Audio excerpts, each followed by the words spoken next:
জীবনটা গোটে অড়ুଆ ସୂତା ପରି ଛନ୍ଦି ହେଇଗଲା। ବାହାଘରର 4 ବର୍ଷ ନ ପୁରୁଣୁ ସ୍ତ୍ରୀଟା ଆର ପାରିକି ଚାଲିଗଲା।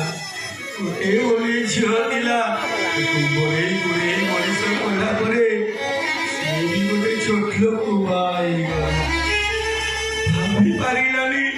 ଭାବି ପାରିଲାନି ତାର ବାପାର ଷ୍ଟାଟସଟା କଣ। କହୁଥିଲେ ମୁଁ ତାର ଅଭାବ ରଖିଥିଲି, ଯେତେବେଳେ ଯାହା କହିଛି ତା ପାଦ ତଳେ ଦେଇଛି।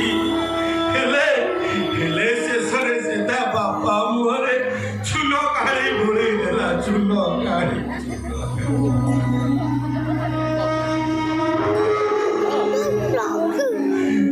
ଭାବି ପାରିଲାନି ତା ବାପା କଥା ଧରେ।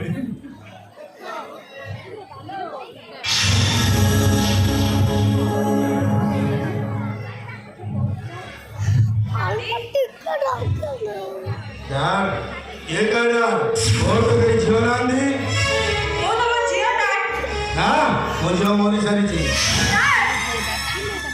घरे आसी छु ते कोई दिली ना जो दिन मो कथा न माने तू एटा को भाई दिलो घरर एरुली बंद देई जाइथिलो एई दिन तो ए घरर सदर दरवाजा तो कहीं बंद हो जाई छी आजा मो घरु नहीं नहीं आपण ଟିକେ ମୋ କଥା ବୁଝିବାକୁ ଚେଷ୍ଟା କରନ୍ତୁ।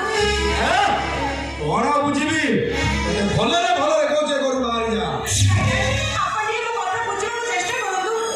ବାପା ଆପଣ ଟିକେ ମୋ କଥା ବୁଝିବାକୁ ଚେଷ୍ଟା କରନ୍ତୁ। ବାପା ଆରେ ତୋର ସାହସ କେମିତି ହେଲା ମତେ ବାପା ଡାକିବାକୁ? ଚଳା ଗୋଟେ ଛୋଟ ଏତେ ଡାକୁଛି ବାପା। ଆପଣ ମୋ ସାମ୍ନାରେ ମୋ ସ୍ୱାମୀକୁ ଅପମାନ କରୁଛନ୍ତି। ସ୍ୱାମୀ